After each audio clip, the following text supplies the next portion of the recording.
అంటే యాక్చువల్లీ ఏంటంటే ఇది 2 రకాలు మాకు వైజాగ్ షూటింగ్ కూడా అనుభవం వచ్చింది. మనం నోవాట్లకెళ్తున్నప్పుడు మేము స్టే అవుదామని వెళ్ళాం.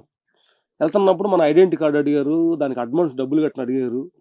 అయన్నీ రాసిచ్చి అన్ని అంటే ఇంత పెద్ద రిపోర్ట్ తీసుకున్నందువల్ల మనకు రూమ్ నెంబర్ చెప్పారు. అప్పుడు ఆ కార్డ్ పెడితేనే మనకు ఆ పై నెంబర్‌కి పై రూమ్‌కి వెళ్తాం. సరే కిందకెళ్ళటానికి ఏంటి అని అడిగాం. ఏం అవసరం లేదన్నారు. జీ అనేది మనం నొక్కితే ఏం రికమెండేషన్‌లకి ఏం ఐడెంటిటీ కార్డులు ఏం అవసరం లేదు. కిందకి దిగి వెళ్ళిపోవచ్చు. అట్లే ప్రపంచ విషయాల్లోకి వెళ్ళాలంటే నీ ఐడెంటిటీ ప్రూఫ్ కావాలి. రామలక్ష్మణ్ క్యాపులు 2, రామలక్ష్మణ్ ఫైట్ మాస్టర్ ఇవన్నీ ఐడెంటిటీ ప్రపంచంలో పోవాలంటే ఇవి కావాలి కానీ భగవంతు దగ్గాలంటే ఏం అవసరం ఏం లేదు. లేదు.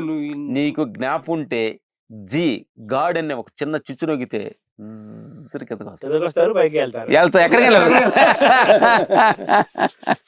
ఈ గాడి సీట్ నొక్కుతున్నారు రోజు మీరు. ఏది నొక్కటం లేదు. అదే ఉండాలి అక్కడే ఉండాలి. ఇంకా నొక్కేదేమో అది ఆల్రెడీ కింద ఉంటే ఇంకా ఎందుకు వెళ్ళాలి. ఇన్నాళ్ళు ఏంటంటే ఇదంతా కూడా మాకు సంబంధించింది మేము చేస్తున్నాం బాగుండేది.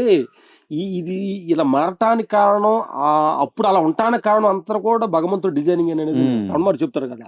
మనం పుట్టుకతో వచ్చేటప్పుడే ప్రోగ్రామ్ డిజైనింగ్ వస్తుంది కాబట్టి ఆ ప్రోగ్రామ్ ప్రకారం నడుస్తుంది. అందుకని మేము మాత్రం మేము సీన్ లేదనేది రికార్డ్ చేసి దేశం మీద వదిలేరు మిమ్మల్ని. లైఫ్ అనేది ఒక ప్రీ రికార్డ్ రికార్డ్ అయిపోయింది. పల్లెటూరులో ఉన్నాం, గేదెలు మేకలు కాసాం, అటు వెళ్ళే సినిమాలు వెళ్ళాం, కొంచెం ఫైటర్ అన్నాం, హీరో కొట్టుకున్నాం, ఎగిరి కింద పడ్డాం. ఇప్పుడు ఫైట్ మాస్టర్ అన్నా ఓహో యాక్షన్ కట్టారే ఎట్రా అందరూ చెప్పాము.